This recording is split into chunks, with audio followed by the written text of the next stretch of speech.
안녕하세요. 김진우 원장입니다.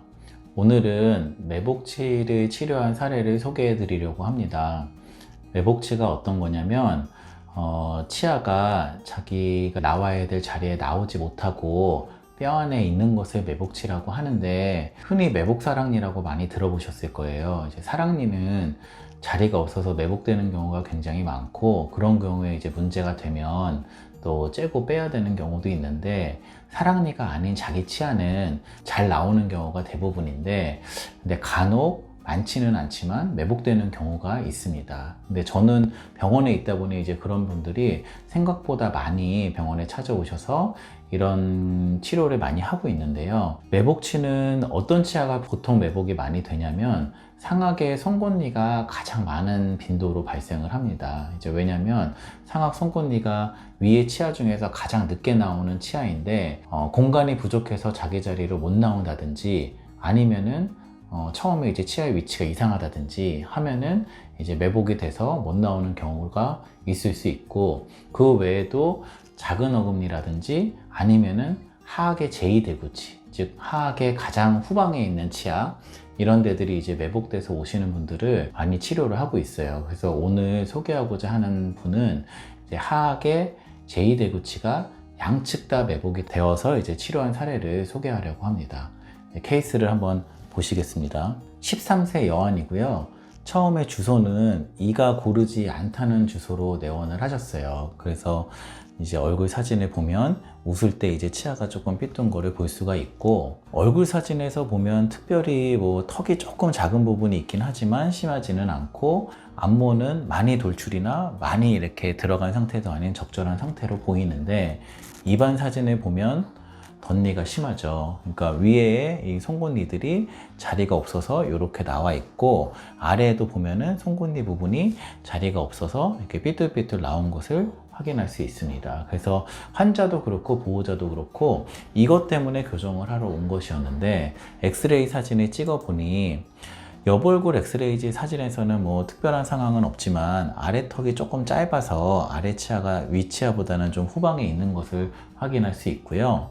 그리고 정면 엑스레이 사진을 찍어 보니까 여기 보이는 이 제2대구치, 하악의 제2대구치 양측이 매복되어 있는 것을 볼 수가 있습니다. 그러니까 여기 보이는 이 치아는 사랑니고, 그 다음에 이것이 제2대구치인데, 원래는 얘가 이 치아처럼 똑바로 나와 있어야 되는데 공간이 부족해서 그런지 완전히 누워있는 상태여서, 이거는 사실 환자나 보호자가 인지하지 못했던 부분이죠. 왜냐하면 아직 나온 게 아니기 때문에, 나오면은 당연히 똑바로 나겠거니 생각하셨을 수도 있는데, 뭔가 억지로 이거를 세워주든지, 아니면은 나중에 정말 최악의 경우에는 빼고 성인이 돼서 임플란트를 하든지 뭔가 어떤 대처가 필요한 상황이었습니다. 그래서 위에 덧니를 치료하는 거는 이건 오히려 어려운 교정은 아니지만, 이렇게 누워있는 치아는 생각보다 완전히 90도로 누워있기 때문에 얘를 세우는 게 교정적으로 쉬운 일은 아니에요. 그래서 저도 이제 고민을 하였지만 외과 원장님하고 상의해가지고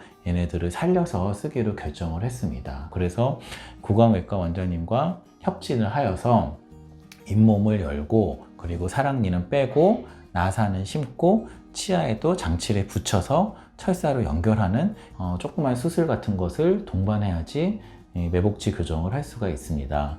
그래서 수술할 때는 이제 외과 원장님이 하시는데, 대략 시간이 한 30분 정도 소요가 되었고, 수술하고 전신 마취가 필요한 건 아니고, 이건 이제 국소 마취로, 일반적인 치과 마취로 가능하고요.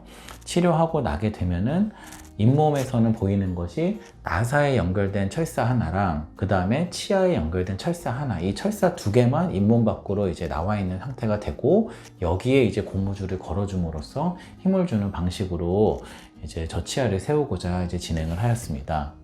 계속 이어서 사진을 보여드리면, 일단 이제 위에 치아를 발치하고 치아를 고르게 하면서 치아는 많이 펴졌죠. 지금 위에 치아의 덧니는 거의 짧은 시간에 해소가 되는 것을 확인할 수 있었고, 문제가 되는 아래 치아는 이제 처음 상태인데, 먼저 이 치아보다 이 치아가 더 많이 누워있기 때문에, 그리고 수술을 한 번에 두 개를 하는 것이 아이한테도 좀 무리가 될 수 있어서 먼저 좌측의 치아부터 세우기로 하여서, 이 치아를 세우기 위해서 사랑니를 발치하고 나사를 심고 치아에도 장치를 연결해서 이렇게 철사를 빼놓은 것을 볼 수가 있습니다.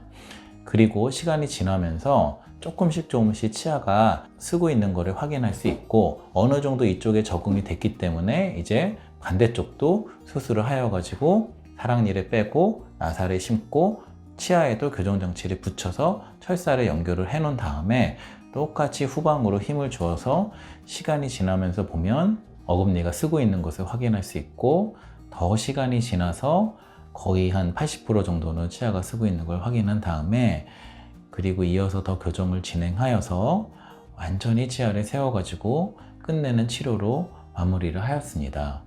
그래서 위에 치아와 아래 치아에 고르게 하는 것은 이제 기본적으로 어려운 교정이 아니기 때문에 이거는 이제 시간이 지나면서 자연스럽게 얻을 수 있었고, 이 어금니 양쪽이 이렇게 많이 누워 있는 경우에는 사실 이제 좀 난이도가 있는 교정이라 할 수 있는데, 다행히 아이도 잘 따라와주고 치료도 순조롭게 진행이 되어서 모든 치아를 다 살려서 임플란트 없이 교정으로만 마무리를 할 수가 있었습니다.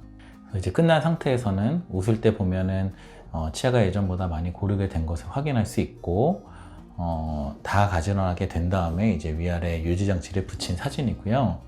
처음과 이제 비교를 해보면 처음에 이제 덧니가 있던 것들이 이제 어느 정도 가지런해지고, 아래쪽도 보면 중앙선이, 위에 중앙선은 가운데 있는데 아래 중앙선이 왼쪽으로 치우쳐져 있는 것을 볼 수가 있었는데, 이것은 여기서 보이진 않지만 이쪽에 안으로 난 덧니가 있었기 때문에 아래 치아를 가운데로 갖고 와서 이 송곳니를 가지런하게 함으로써 나중에 끝나고 나서는 중앙선이 맞아서 끝난 것을 확인할 수 있고요. 그리고 이제 제일 중요한 부분인 이 매복치의 부분이 잘 해결이 돼서 이제 끝난 것을 볼 수가 있습니다. 그래서 제가 병원에 있으면서 보면 생각보다 매복치 때문에 오시는 분들이 많고, 처음에도 말씀드렸지만 송곳니가 매복되어 있는 경우가 사실 제가 제일 많이 경험을 하고요. 이제 송곳니도 마찬가지예요. 그것도 똑같이 뼈 안에 있기 때문에 환자들은 잘 못 느낄 수도 있는데, 그 뼈 안에 있는 송곳니에다 장치를 붙여가지고 철사를 빼서 잇몸 밖으로 나와 있는 철사에다 힘을 줌으로써 매복되어 있는 송곳니를 이제 끌어오는 방식, 그리고 작은 어금니도 마찬가지고 제2대구치도 마찬가지고 그런 식으로 이제 매복치를 견인해서 사용을 하는데, 그러면 매복치를 꼭 치료를 해야 되느냐, 만약에 안 하면 어떻게 되느냐, 이제 그 부분도 설명을 드리면, 매복치가 만약에 가만히 놔뒀을 때는 그 매복치가 있어야 되는 치아 자리가 비어 있기 때문에 다른 치아들이 이제 쓰러질 수도 있고 보기에도 안 좋을 수도 있고, 또 기능적으로나 심리적으로 문제가 생길 수 있기 때문에 당연히 이제 치료는 어떤 식으로든 필요한 상태가 될 것이고요. 또 하나 이제 문제가 될 수 있는 게, 제 위치가 아니고 다른 위치에 있기 때문에 매복이 되는 거라, 매복치가 종종 그 주변에 있는 치아의 뿌리를 흡수시켜서 앞뒤 치아에도 영향을 주는 경우가 있습니다. 그래서 그런 경우에는 그 앞에 있는 치아의 뿌리가 흡수되게 되면 또 신경치료를 해야 될 수도 있고, 최악의 경우에는 그 치아를 또 빼야 될 수도 있고, 이런 상황이 발생할 수 있기 때문에 매복치는 어떤 순간에든 반드시 치료가 필요할 텐데, 크게는 이제 교정으로 지금 치료 케이스와 마찬가지로 살려서 쓰는 방법이 있을 수 있고, 아니면은 나중에 그냥 매복치를 발치를 하고 임플란트 하는 것도 생각해 볼 수는 있으나, 지금 이 환자는 13세 여자 환자였고, 지금 나이에 또 이제 임플란트를 2개나 하는 거는 또 무리가 되는 상황이었을 뿐 아니라, 위에 치아 때문에 어차피 교정을 해야 되는 상황이었으니까 교정을 하는 기간 동안에 매복치를 살려서 쓰는 것도 좋겠다, 이렇게 판단을 해서 시작을 하게 됐고요. 다행히 이제 잘 세워져 가지고 끝나고 나서도 교합이나 기능적으로 문제없이 잘 쓰고 있는 것을 확인할 수 있었습니다. 오늘 사례는 이제 13살 여자아이였지만 제가 20대, 30대 매복치 있는 분들도 많이 봐요. 그런 분들도 나이가 많다고 무조건 치료가 안 되는 것은 아니고, 매복치의 위치가 너무 어려운 위치가 아니다 하면은 대부분은 살려서 쓸 수 있는 경우가 많기 때문에 이거를 무조건 임플란트를 하지 않고 교정으로 살려서 쓸 수 있는 경우도 있으니, 치과에서 잘 상의를 하시면 좋은 어떤 치료 계획을 세울 수 있지 않을까 생각이 됩니다. 그래서 오늘은 매복치를 치료한 사례를 말씀을 드렸고, 또 저희 병원에서는 또 구강외과 선생님이 있기 때문에 이게 수술하는 과정에서는 또 외과에서 같이 째고 또 치아가 이제 보일 수 있게 노출을 시키고 다시 장치를 붙인 다음에 다시 잇몸을 꼬매고 이런 과정이 좀 외과적 수식이 필요하기 때문에 그래서 이제 협진이 가능하니 또 구강외과와 같이 있는 병원에서 또 치료를 받으시는 것도 좋으실 것이라 생각이 듭니다.